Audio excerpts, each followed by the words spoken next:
Good morning to fans of the Los Angeles Lakers and only fans of the Los Angeles Lakers. Welcome to the Lakers Central Podcast. I'm your host, Alex. Make sure you follow me on social media at Lakers Central 365 and tell every Laker fan you know about this podcast. On today's show, I'm joined by my man, Vinay. Vinay, welcome back to the show, man. How's it going? It is not going that good right now, Alex. I am shocked, appalled, and I am disgusted at Laker fans. We were only able to get Alex Caruso into the top 10, barely. We've got to get him into one of the top spots for that All-Star selection. It's the only way we can change the NBA and help them understand how good he is. Caruso is a Laker legend already, and if Laker fans somehow voted him onto the All-Star team, I feel like every other fan base would just have a meltdown, man. I love it. It's so awesome that we get to hear about all the G League players that are making impacts on teams like Miami and other teams like maybe, I don't know. Actually, I don't even know other G League players are making serious impacts. Even Washington, our former Lakers. But here comes little old Alex Caruso playing off the bench, playing good defense, and just playing with high effort, getting All-Star votes. And people, they can't believe it. They think the ratings are going down because Alex Caruso is getting publicity on social media. Unbelievable. It's crazy, man. Being a Laker, it raises your profile tenfold. And you know what the solution is, right, Alex? If you want Alex Caruso to be off this team, if you want that sort of publicity for yourself and you're an all-star player listening to this wonderful podcast, go ahead and force a trade to the Lakers because we'll make sure that we take care of you as fans. All right, guys? Oh, man. Vinay, tell everybody how they can find you, man. Yeah, so you can find me on Twitter at VKillum. That's pretty much the only place that I'm at. I write stuff over at Lakers Standard. A couple times I've been on the podcast here for Lake Show World. I've sort of reverted back to writing back on my own blog. So you can find my writing over there. But easiest way to do it is just follow me on Twitter at VKillum. As always, you'll see mainly Laker-related content, maybe some Star Wars stuff here and there, but that's about it. Some Star Wars stuff. Off on a tangent, but how did you feel about The Mandalorian? I enjoyed it a lot. I like the Western theme to it. I like the fact that they have like that Law and Order style, like self-contained stories in each episode. Yeah. I really enjoy that because I think that's like, it's cool that there's like an overarching storyline and stuff like that. But at the same time, I think it's neat that we're kind of going back to the old ways of how TV used to work, where it wasn't always just one big story that everything was building up to. It's more like small stories and big stories. And I like that they're forcing us to wait a week to have to watch episodes. It kind of keeps it exciting. So I'm excited to see what happens after that, starting next season. How'd you like it? I really enjoyed it, man. Full disclosure, growing up, I was a Star Trek guy rather than a Star Wars guy. And so my wife, she was like, I mean, what's the difference? And I said, well, if you watch the shows and watch the movies, there's a huge difference between Star Trek and Star Wars. But as an adult, I've gotten more into Star Wars because they haven't been able to get the Star Trek movies right, in my opinion. But Star Wars has done a decent job. I watched all of those movies growing up, but I just wasn't a Star Wars guy. But now I appreciate the movies more. The Mandalorian was great. I did love the fact that it had that Western theme to it. I love how it does tie into the overarching theme of the Star Wars universe. So I'm excited to see what comes next with that particular series. Yeah. Normally I would say that's kind of blasphemy to like both, but or to like Star Trek over Star Wars. But I like both of them because I used to love science fiction growing up. And it's 2019, or sorry, it's 2020. I'm still stuck with last year. It's 2020. We can appreciate everything. We don't need to prop one up to take one down, as people do in their NBA Twitter debates. So we can do it. That's every NBA Twitter debate, it feels like, man. So on today's show, we're planning on talking about how the Lakers can improve their roster via trade or in the buyout market, but specifically the trade market. And right before we jumped on to record, Sam Amick of The Athletic dropped a new story saying that the Lakers are listening to trade offers for Kyle Kuzma. Kuz was not included in the AD trade. Obviously, he's a Laker. Rob Pelinka drafted him, but Vinay, what do you make of the Lakers at least listening to offers? So two things. As always, Lakers have been pretty radio silent when it comes to their free agency moves. So any sources that are coming out, even I know that we saw one for like DJ Augustin from Kurt Helen from CBS or NBC. saying that the Lakers were interested in him. And then obviously Woj just reported about Darren Collison coming out of retirement, and that's been big news for the week. But as always, Laker fans should remember that historically, outside of that 1 year with Magic, the Lakers are always completely silent about what their free agent moves are. They do not tip their hand in advance of like making their moves. For us as fans, because we're smarter in 2020 and we can kind of see where our holes are on the team, we're able to kind of predict where they need the help and who's available, like we're going to do later on this podcast. But that news is probably not coming from the Lakers. And so that's one thing. And the second thing is, I'm not surprised. Like you're talking about a guy in Kuzma who's making all like less than like probably what a first round pick this year makes, and he's like a bona fide 20 to 25 point scorer if he gets enough touches on a nightly basis. You can't find that kind of value anywhere. So I'm not surprised teams are knocking on the door trying to see if they can kind of get him out of LA. You're right, and the thing is, when Mitch Kupchak was GM of the Lakers, I mean, Lakers were always radio silent. Mitch Kupchak was by the book. He didn't talk. He was very reserved. Mm-hmm. You know, whether it was Jerry Buss still alive owning the team or when Jim took over basketball operations, nothing ever came out from Mitch's camp. And when Magic took over, oh my God, it just seemed like every day it was something. And it was either a rumor or it was mm-hmm. Magic himself going on TV or doing some interview and just saying what we were going to do. And so now with Rob in charge, it's been radio silent. Since Magic stepped down, really? I mean, we don't hear anything. Like even when the Lakers were trying to find the replacement for Cousins, like I mean, we were able to get. Like I did a podcast where I could guess like maybe Joakim Noah or Dwight Howard, but I didn't know which one it was going to be. And so like you could make educated guesses, and I think that's sometimes what some of these guys do. When they try to guess as to who the Lakers are going to target. And I also think, all of these writers are following us on, I know it sounds conspiratorial, but a lot of these writers are following people on NBA Twitter, and they're taking their ideas and they're putting it in article form. So it's not as if this is like unfounded. I've already seen it happen like 2 or 3 times where I've mentioned somebody and then all of a sudden that guy pops up in an article that somebody else wrote. And and my buddies, they're all Laker fans, so they'll send it to me. They'll be like, hey, did you say this like 5 weeks ago or something? I'll be like, yeah, it happens. But it's no surprise.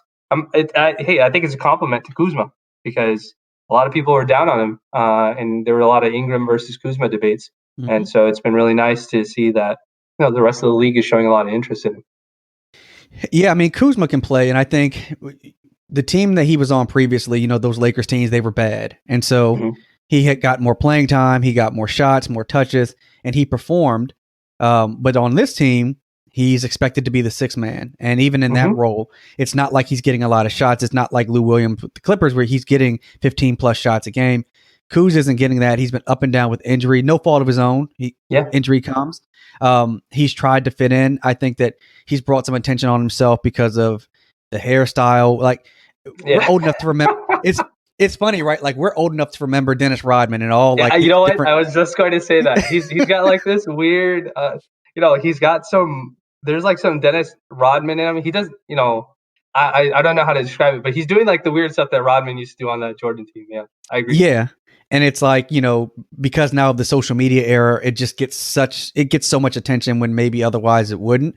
But then there was the story that, his trainer tweeting about LeBron and all that nonsense. And I went on Twitter and I guess I defended Kuz because I basically said, look, it's a grown man's going to say what a grown man wants to say. It's not Kuzma's responsibility to tell another adult, shut up. Right. But to that point, it just turned into this whirlwind. And so now Amick is reporting the Lakers are listening to phone calls. Kuzma's a really good player. I think he just finds himself in an interesting spot. I think if AD wanted to play center more, mm-hmm. there'd be more room for Kuzma with the starting lineup, but mm-hmm. AD does not. And no one expected Dwight and JaVale to play as good as they have in tandem. So mm-hmm.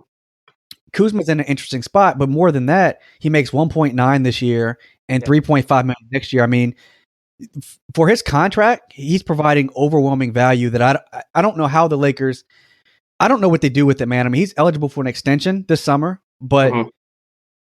his contract is so low. How do you get value for him if you trade him? I mean, you can't really trade for him unless it's somebody who's on a current rookie contract. So if your logic as a Laker fan is, hey, Kuzma is easy plug and play sort of guy. He can get his own shot because we've seen him do it in isolation before. And this year, I forgot who. I think Raj is the one who put it out, but he said like he's shooting like 55% on quarter threes or something, some ridiculous number like that. And and if he can go off for 20, 25 a night, whether you use him as a sixth man or you use him as like your starting small forward, if at that number, you can only look for a guy who is giving you equivalent scoring value, right? Because his value is mainly in his scoring, though his defense has gotten a lot better this year. So then now if you're looking at guys that can score between 20 and 25 points a game, now you're looking at like really specific rookies. So now you're looking at Trae Young, John Morant. You're looking at maybe Devontae Graham over in Charlotte. So like you could also maybe move Kuz for like De'Aaron Fox or DeJounte Murray, but those guys aren't giving you back the same scoring value that Kuzma is. So, it's I don't know. I guess it's kind of like he's sort of lucky. He's in a really lucky position because he doesn't make enough money where, you're going to get that sort of equal value back. So, but you know what? You never know. Like I said, the Lakers are radio silent. We didn't know about that Pau Gasol trade happening until it actually did. And so you never know what could possibly happen. No, I agree. And look, the Lakers should be listening to trade offers for anyone not named LeBron and Anthony Davis. Yeah, I mean, so that's much. A good GM should at least take the phone calls and see what's out there. It doesn't mean they're actively shopping him, but he's probably their most attractive trade chip outside of LeBron and Anthony Davis. So teams are going to call, especially in the wake of, as I mentioned, the stuff on Twitter with the trainer and all that. Teams are going to try and see if that's pissed LeBron off and he may want him out. But, Kuz provides good value, I think, for the amount of money that he's making. So yeah, for sure.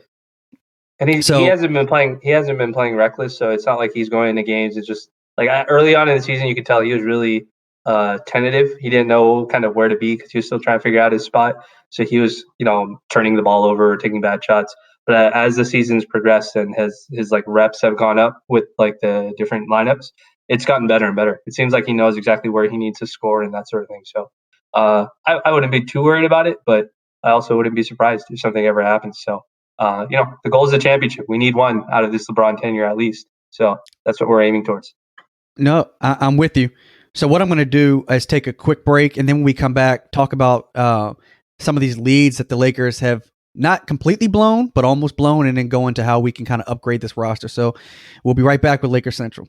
Hey guys, this is Ryan Schlipp with the Packernet Podcast on the Overtime Network, and I just wanted to tell you about Mack Weldon. They are a premium men's clothing brand that have the most comfortable underwear, socks, shirts, undershirts, hoodies, and sweatpants, and even more that you're ever going to wear. And if you're like me and you like comfort and an easy shopping experience, Mack Weldon takes care of both of those things. Now, I actually went out and bought a few different items from Mack Weldon. I got some of their gloves, and because I'm all about comfort, I wanted to get some. The only way that I can describe it to you is an experience. This is high quality fabric that I've never even felt before. Now, I don't usually get high-end stuff, but I can tell you it was absolutely worth it, and I would encourage you to let yourself experience this at least once. They have a line of silver underwear and shirts that naturally help eliminate odor. I'm not talking color. I'm talking about silver infused. Not only does Mack Weldon underwear, socks, and shirts look good, they perform well too. They're good for working out, going to work, going out on dates, everything with everyday life. And for those listening to this podcast, Mack Weldon is a great offer for you to take advantage of. Get 20% off your first order. Just visit MackWeldon.com, enter promo code OVERTIME. Again, 20% off your first order. Just enter promo code OVERTIME when you visit MackWeldon.com. And these guys want you to be comfortable, so if you don't like your first pair of underwear, you can keep it, and they'll refund you, no questions asked. MackWeldon.com and use promo code OVERTIME for 20% off your first order. Welcome back to Lakers Central. You're with Alex and Vinay, and we're talking about this Lakers roster and how they could potentially upgrade it. But first, what we're going to do is look at the last couple games the Lakers have played. One against the Suns, one against New Orleans, and in both games, the Lakers were up big. They were up 36 points against the Suns, and the Suns stormed back and got it within 7. And then they were up 20 plus against New Orleans, and New Orleans they made it interesting. So LeBron and Anthony Davis had to come back in, and so. Vinay, from the bench perspective, why are you saying the Lakers bench blow some of these leads and LeBron and Anthony Davis having to swoop back in like Batman or Superman? Yeah, so it definitely seems like some of it is complacency. They get up 25. Well, the first game they got up like 30 something points against the Suns, and then the last game they were up by like 20 plus points against the Pelicans. And I think what's happening is that bench unit is thinking to themselves that the other team at some point is going to roll over because they know there's not enough time on the clock to come back. And I don't think bench units are seeing it that way. I think what's happening for good teams at least, or maybe even bad teams, I guess, is they probably feel like, wow, for 3.5 quarters or for 3 quarters total, we haven't been able to get any quality shots. And now for this 1 quarter, we have these bench guys, so we can try and get as many shots off as we can. And when you combine that with the disjointed offense that's coming off the bench in those late game situations, it's kind of snowballing the issue. So what's happening is the bench units coming in, they're not playing any defense. They're just thinking probably to themselves, oh, all we got to do is just outscore or keep at the same pace of scoring as the other team. And that's not what's happening. And now we're blowing leads. And I guess the silver lining in that situation is when LeBron and Anthony Davis come back in those fourth quarters, they're not trying to they're just kind of running clock for like 5, 6, 7 minutes. So it's not like they're working extremely hard to maintain that lead. But regardless, outside of that, that is a cause for concern. Like we can't have like a 36-point lead get cut in half a quarter, or have like I think in the New Orleans game they're up around 20, I think, and that lead got cut in half in like the first 4 minutes. Like that can't happen. Like we can't be that bad as a bench. So it's definitely a concern, and I think the Lakers are going to try and address it. But they definitely need to. And I think part of the issue is, one, when LeBron and Anthony Davis are in the game, I think Frank Vogel relies way too heavily on both of them to create, get shots, and make everybody better. They're certainly capable, or else we wouldn't be 28-7. But Vogel hasn't, at least in my opinion, hasn't really installed much of an offense. And so when the bench comes in and LeBron and Anthony Davis aren't there doesn't seem to be a great way to get some of these guys open looks. And they rely on Rondo, which Rondo's not any kind of scoring threat, and he's a defensive liability. And then they overly rely on Kuzma to kind of be the guy to bail them out sometimes in a short clock. And that, I think, results in some of his poor shooting nights or low percentages. And so they're going to have to figure out a way to rectify this. And it might very well be they need to make a trade. And so fortunately, Adrian Wojnarowski recently reported that Darren Collison's considering coming back to the NBA after he retired this offseason. He retired for personal and religious reasons. And Collison is someone that I wanted the Lakers to take a run at before he retired. I think a lot of teams wanted him. He was probably passed up a $10 million plus per year payday, but now he may come back. And he's already narrowed down his choices to the Lakers and the Clippers. What are your thoughts on Collison, and how much of an upgrade do you think he would be to the Lakers bench? So I definitely do think that he would be, I don't know. I think he'd be, I don't want to use the word huge because I feel like if I say the word, he'd be a huge upgrade. People are going to think that we're like trying to say like it's atrocious. The last 2 games, it's definitely been atrocious, but it hasn't been like that all season. It's just now kind of the inefficiencies of the offense are showing up, namely with the person who's running that backup offense, which is Rondo. This is for all the folks that are listening to this podcast that are Rondo advocates, this is my most diplomatic way of telling you, of talking about Rondo. Okay.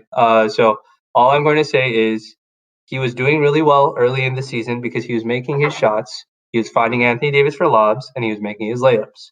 But over the stretch of maybe like the last 5 to 10 games, teams have basically decided that if Rondo is ever going to run a pick and roll with anybody, Davis, McGee, or Dwight Howard, they're not going to give up the lob.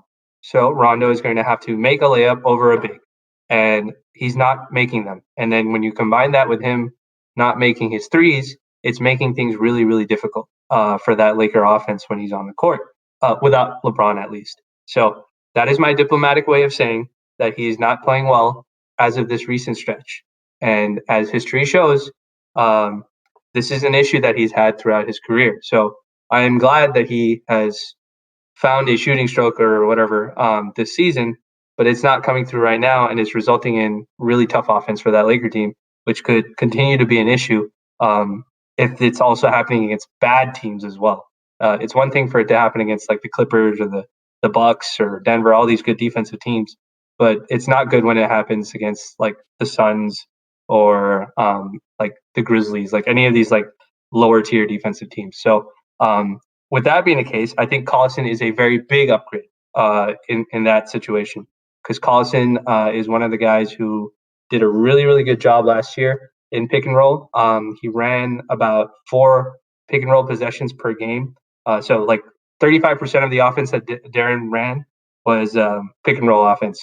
And he played for Indiana, which is not an analytics friendly offense. It's Nate McMillan's offense. They like to take mid range shots. And he was in the 72nd percentile.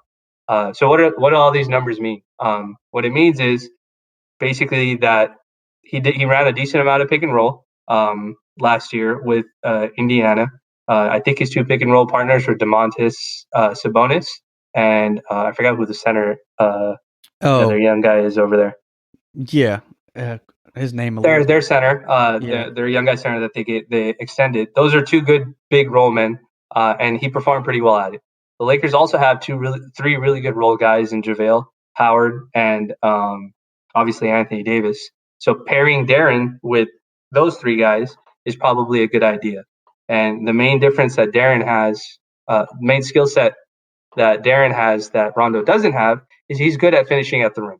He's good at the mid-range pull-up. He's good at the things that we need Rondo to be good at, but hasn't been good at. So I know we're going to talk a little bit more about some of the other options, but that is what the Lakers need as it relates to that specific skill set. We need a guy who can run pick and roll with our bigs and can score out of it on his own if teams decide to take away the lob. And I think Darren does provide a big boost for that. You know, I think so. And I looked it up. He was Miles Turner's the other big. I don't know. There you go. Yeah. I couldn't think of it either. But no, Collison's skill set, it would certainly be something that the Lakers could use. And you really hit it on the head. Rondo just is not a threat out of the pick and roll when teams are not.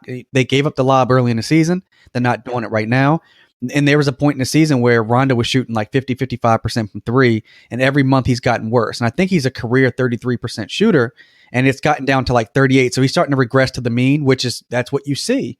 That's right? Normal. Yeah. Right. So teams are playing off of him. They're daring him to go to the rim. And when Rondo was younger, he was more crafty around the basket. Mm-hmm. Now he just isn't. Right. So when you look at Collison can certainly play the pick and roll. He can be a scoring threat out of it, whether it be from the mid range. He can get to the basket. He can hit the 3. He's a decent 3-point shooter. I believe I posted this a few days ago, but he has the 5th highest 3-point percentage of anyone that has 500 plus threes over the last 5 years. Yeah, he's like 40% or something like that, right? Yeah, like he's pretty good. Yeah, I mean the Curry brothers have a better percentage. Redick, but you know, that all being said, he also plays defense. So you're looking at a guy that was potentially a $10 million per year player who the Lakers may get for the vet minimum. And so people kind of also understand, you know, if he's already narrowed down his teams, if he decides to come back to the Lakers and Clippers, that means that both franchises are probably talked to him already. And he's a free agent, so there's no tampering. You can do whatever you want because he's a free agent. For the Lakers, there's a couple of things that bode well for them if Collison becomes a reality. One, at a vet minimum, Darren Collison is a steal. Then beyond that, Bill Duffy is Darren Collison's agent. Bill Duffy also represents Rondo and Avery Bradley. So there's an in there. Collison was at DeMarcus Cousins' wedding. So there's clearly a friendship there. And then Matt Barnes went on the jump and said when he and Collison played for the Clippers, played for Doc Rivers, he didn't think he thought that there may be some issue between Collison and Doc that, you know, might prevent Darren from actually going back to the Clippers. He didn't go into great detail, but there may have been some issues there. But then the final thing I'll make on it is that the Lakers have that disabled player exception. Yep. That's worth $1.75 million. And so if Collison came back, it'd be on a prorated vet minimum. I believe the most the Clippers would be able to offer him is somewhere around $700,000. So the Lakers could offer him maybe $1 million more. Now, look, a guy passed up a $10 million payday per year. Maybe money isn't a big difference, but I'll take any small advantage I can get when we're trying to attract a free agent versus the Clippers. And he also played for Frank Vogel. So I don't know. I mean, you look at our guard rotation right now, specifically our point guard rotation. Collison, I think would be a big upgrade. Yeah. So if we take a look at, sorry to cut you off, but if we take a look at how our guards are grouped, and because some of the language that's been sort of around, that's been reported around our guards, I think if you've been watching the games, you can tell that Bradley, Caruso, Daniels are probably like the two guards, the small two guards that the Lakers like to use. And the only true point guards that the Lakers probably have are outside of LeBron is Rondo and maybe Cook. But even the Lakers have kind of stepped away from that designation for Cook. They said, I don't remember who reported, it may have been Dave McMenamin. He had reported that the Lakers see Cook as more of a like small two guard. They don't see him really as a traditional point guard. And so with that situation, it seems as though it makes sense that the Lakers are looking for a real backup point guard, because really Rondo's the only one. And that's one of the things that I think has been difficult for Vogel, that we've really piled on him, saying that his rotations are bad. But I don't think he has the correct personnel. He doesn't have any option other than Rondo to make those reads, make the passes. And I don't think there's anything wrong with Cook or Daniels or any of those guys, or even Caruso.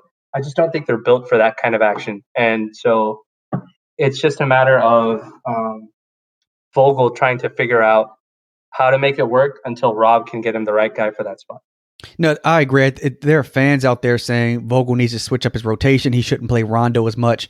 But I've went on and I've said at some point Rob Pelinka really needs to be the one to step in and get Vogel the personnel that he needs. Mm-hmm. And Rondo has value. I think it's more in his mind and probably as an assistant coach more so than a guy on the floor. Mm-hmm. He certainly can't be your second point guard. The drop off from LeBron to Rondo is it's terrible. And so Collison, go ahead. No, and I was gonna say it just seems like, and it's tough because Rondo has a really illustrious career. There's the whole playoff Rondo moniker that he has, and there's also the 2008 Celtics run that they have. I think that's a little embellished, but I think his reputation precedes him, and I think the issue with him is, like Kobe, he's a competitor, and I don't think he would ever say, "Hey, you know what? I don't have it. Like, let this guy go in instead of me." And we love Kobe for that. We don't love Rondo for that because it's actually hurting us. And obviously, the times are different. We were still kind of rebuilding or whatever with Kobe's last 2 years. So I don't know. I know a lot of people are concerned about like the politics and stuff that are happening in the background. And so as we kind of move forward in the podcast, we'll discuss how we can maneuver around some of those politics. But we've got to reduce his minutes. If he's playing 10 minutes or 5 minutes or something like that, that seems reasonable. But I feel like the moment he gets into that 15 to 20 category, unless it's a huge blowout, that's when we're starting to get into danger territory. Because it feels like teams are just like, oh, okay, Rondo's on the court, we're not going to guard him. Like, if he wants to try and score on us, he can try. But otherwise, we're going to be all right. Well, I think I think you hit it on the head. And I think 15 minutes is way too much for Rondo. This season he's playing 21 minutes a game, and that's way too much. Yeah, and I think you're right. I think he won't admit that he doesn't have it, but I think so he won't admit that when there's guys like Cook and Caruso on the team, right? Like his other backups. But if, let's say Collison or Derrick Rose or somebody maybe he respects, that might make it easier for him to say, "Yeah, let me pull myself back a little bit." And so we talked about Collison, but I want to talk about Derrick Rose, because there's a lot of Lakers fans hoping that the Detroit, they start trading guys. We've heard that they may trade Drummond to Atlanta. Maybe they're just going to go full tank or whatever. And Rose is an interesting candidate for the Lakers to target because he's averaging 16.8 points this season, 5.9 assists. He's playing about 24 minutes, and he's only making 7.3 mil this year and 7.6 million next year. Rose is a guy that I've been watching him this year, and he looks like he's relatively healthy compared to past seasons. He's a guy that he still has a good amount of his athleticism. He can still get to the rim. He's got those floaters around the basket.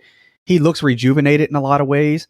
And also, he's a guy he's been a big time playoff performer. So if the Lakers were to make a run at him, he's a veteran that you could bring in. Clearly, he can get his own shot. He would not be overwhelmed by the big stage. And so, what are your thoughts on Derrick Rose? Yeah, so I agree with you wholeheartedly. He looks like he's got fresh legs. It seems like Detroit, features him a lot in their offense to set up a lot of their shooters, or get like sort of those PNR looks that they need, pick and roll looks that they need.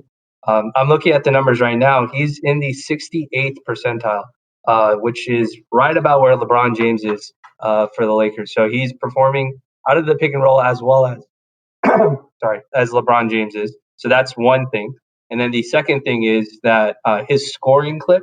So the scoring rate at out of the pick and roll is at about 43%, which is also high. Anything above 40% is pretty good when we look at pick and roll action. So, and then the frequency at which he's running it is like 56%.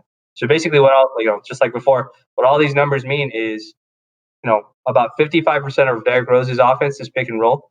He's scoring at a pretty decent rate, or the team is scoring at like a 44% rate, and that ranks amongst like the top. It ranks in the 78th percentile. So that's at the same level as LeBron. So if you just take that one player and run all the same exact sets that you're running with Rondo, but now you can obviously run more pick and roll because he's a really good pick and roll player. You can run more pick and roll with Anthony Davis. That offense on the bench or the non-LeBron offense should get better by looking at the data and just kind of transferring it over. That's the same thing for Collison. That's the same thing for DJ Augustin. That the Lakers have also been rumored to target. All of his numbers stack up the same way. 58% of his offense is pick and roll.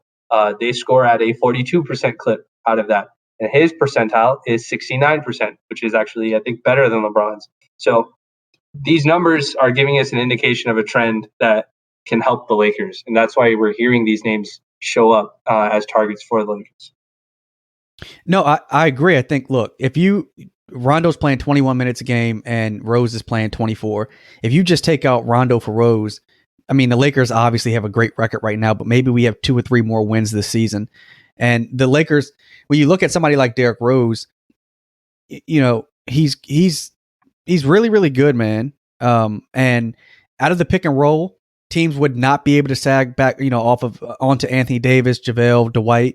And if they played Derrick Rose tight, he could certainly find those other guys.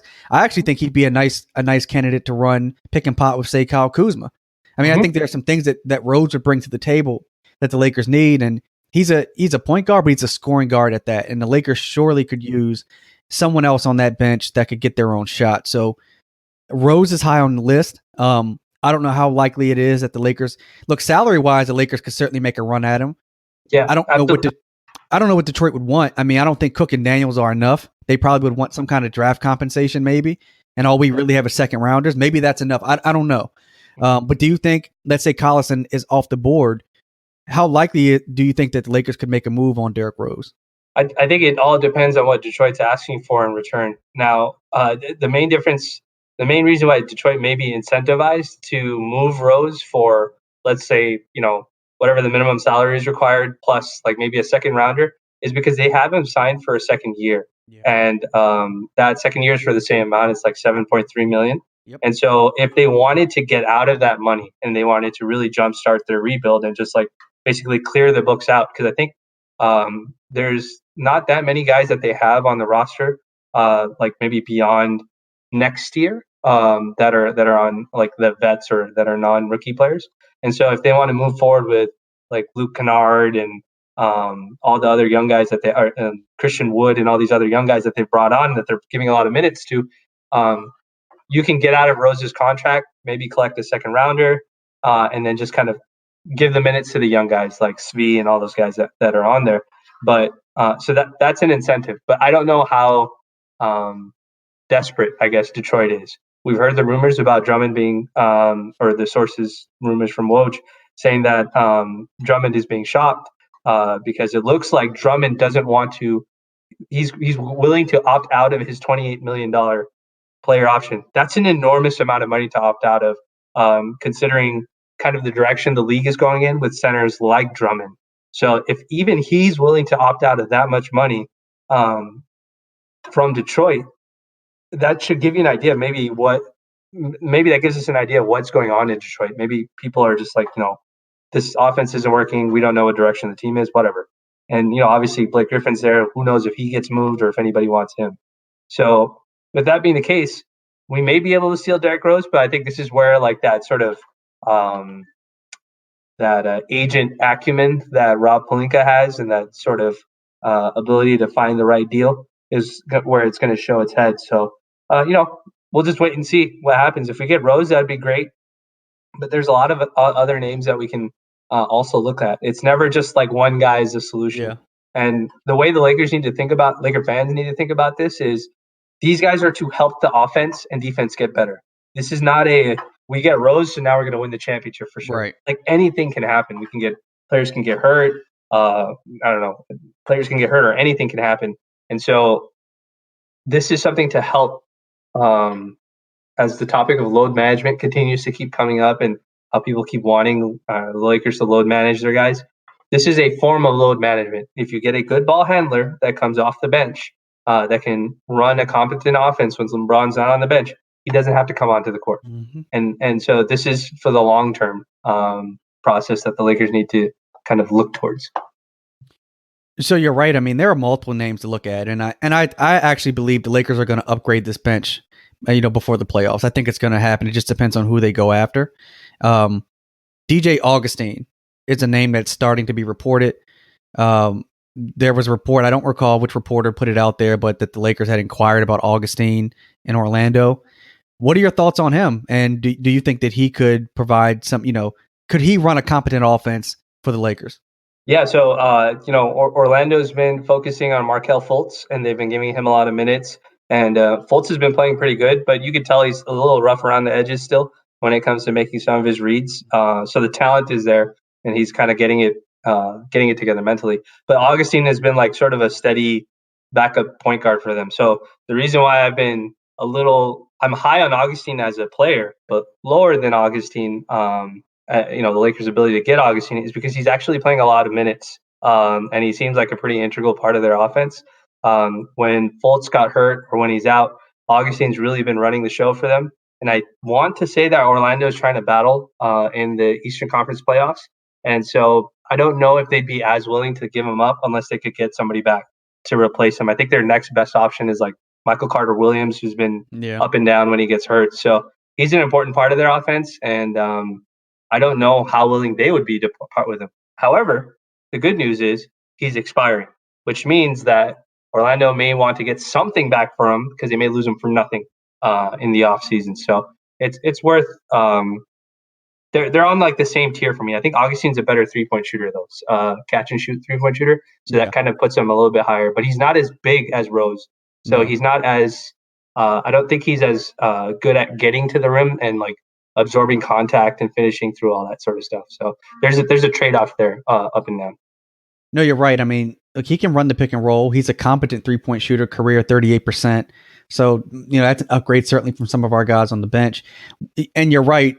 Fultz has played a lot better. So I do think that they might view him as the point guard of the future, but Augustin is a quality vet. I think that can help him. And the Magic are 8th in the East. So it really depends. If they think they've got a shot to make the playoffs, they probably keep Augustin around. If they start to fall back a little bit and maybe they decide to tank, maybe he becomes available. So it's really hard to say. But the good part is, out of all of this, the Lakers do have options.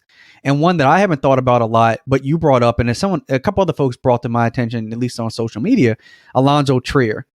And I don't know as much about him, so I need to rely on you about this part. He plays for New York.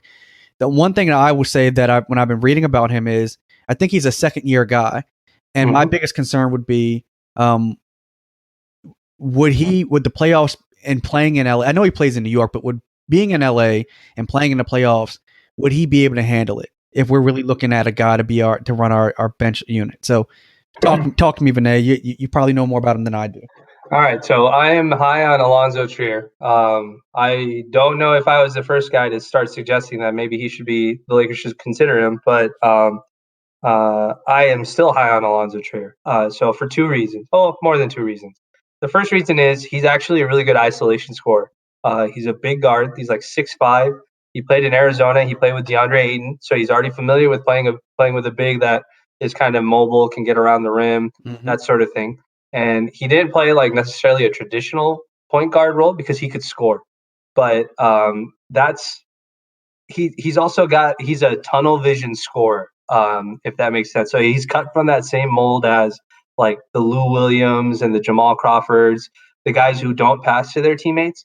But believe it or not, in my opinion, at least, the Lakers actually need a guy like that. They need a guy who's not going to pass to his teammates and is good at getting to the rim or good at scoring and is a capable scorer.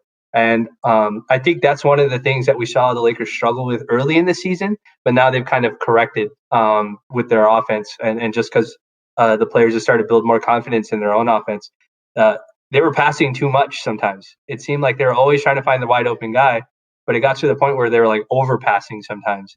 And every now and then, every team needs like that one guy, the Michael Beasleys, Lance Stevensons, that's just not going to pass the ball and just, draw the foul or get the bucket. And we've seen a lot of instances, especially with the bench unit, where the Lakers just need a guy to get a bucket. And we don't need somebody to set you up with a pass. We just need you to do it in isolation. And so the reason why I'm a big fan of him is he's good at that. He's a really good isolation scorer. He's also a big guard. So he's like 6'5", and he's not built like a skinny guy. So he'll take contact and stuff like that. So I was watching tape on him last year, and I was watching which teams, what kind of players were defending him. And the names that came out were guys like Spencer Dinwiddie, another big guard, Malcolm Brogdon, another big guard, Thomas Satoransky, who plays for Chicago now. He's another big guard. These are all big dudes that are having to guard him. And I feel as though a guy like him would help the Lakers out. And now that sort of moves us on to, so talent-wise, I think it's there. I'm not sure his pick and roll skill as a passer is there because I haven't seen it enough. But usually these combo scoring guards, they can usually, if it's an obvious pass or it's an obvious lob, it's very easy for that sort of thing to happen. But he does score out of the pick and roll, that's for sure. So, if you have like a center playing drop coverage, he can pull up in the mid-range. He can attack the rim because he's a big body. He can absorb contact and finish through it. So that sort of stuff is all great. But to address your concern, which is he's a second-year player. He was undrafted. He was a G League guy. And are we sure that we can rely on a guy like that to help us win a championship? And my only thing that I would say to that is we're about to do that with Alex Caruso if he's on this roster when we go into the playoffs. So if we're going to go around and say that a team like the Miami Heat are, a genius level team because they've taken guys like Kendrick Nunn and Duncan Robinson and put them in a regular rotation, and they're going to be part of their playoff rotation, and entrust them to help that team be successful because, it's the Miami Heat culture and it's, Coach Spoelstra's great coaching and putting them in the right roles and the right positions to be successful. We can expect that out of Vogel as well. So the other reason why I also kind of I put Trier out there is because I guess he's in a really rough situation with the Knicks. Yeah. He's not getting playing time compared to what he was getting last year. He was he was undrafted last year. They gave him like a 1-year deal or like a sort of biannual exception deal. But he's just sort of been languishing on the bench. And I don't know what direction the Knicks are going in. But it looks like they're probably going to be sellers. So, can the Lakers get him for, just Daniels and a second? Can it get him for just Daniels? Is it a really minimal cost for, like a lot of upside if we put him in the right role? That's the way I kind of see it. And the other thing I kind of think of is, if you remember earlier in the season, there was an interview with Draymond Green where he was talking about Marquese Chris, who the Warriors signed. And one of the things that he had mentioned is a lot of times when these young guys come out of the league or come into the league, we penalize them for bad behavior or not producing, but we never put any onus sometimes on the organization. And he was talking about the Suns at the time. And he was saying that Chris is more successful with the Warriors right now, even though they're completely injured, because maybe the organization is giving him better direction or they're supporting him as being successful. I don't know what the situation with Trier with the Knicks may be, but I think it's possible that that's what's also happening there. As an organization, the Knicks don't know what to do with them, what they want to do with them. They just drafted RJ Barrett. Frank Ntilikina has been playing well on defense. Maybe they have too many guys at that position. So if that's the case, and maybe they've kind of moved on from him, that's an opportunity that I could see the Lakers trying to capitalize on. And that's one that I would suggest that not only for the short term, but maybe for the long term may be helpful for the Lakers. And so I'm big on him. There isn't as much sample size. He's played like less than 100 NBA games. There isn't much sample size out there on him, but just watching him play, the individual talent, and thinking about how we can take a guy like that, give him to Vogel, who's done a really good job putting guys in good positions to be successful, is sort of the thing that we can do with him. Yeah. But you're right. We don't know how he may play in like a really high pressure situation. So that's a risk that we could take. But if you think about it, we're not going to be putting him in those high risk situations. It's going to be our main five in the fourth quarter, in the waning minutes of the fourth quarter. We just need a guy who could score, who's like a natural all around scorer. And I think he was shooting like, I want to say he's shooting in like above the year average from three. He's shooting like 38, 39, 40%. He's shooting 40% from three. Not on a lot of attempts, but still good. And in college, he shot 38% from three. So he's clearly a competent 3-point shooter. And like I said, I fully admit I don't know as much about him, which is why I've relied on you to kind of let me and the listeners know. And my last point on him would be, if I'm afraid that if we brought someone in like him beyond, can he handle the pressure of LA and the championship? Again, back to our point earlier, would Rondo look at him and say, I have more respect than he does? Like, would Vogel might still feel like he's going to go with the seasoned vet over a guy like Trier.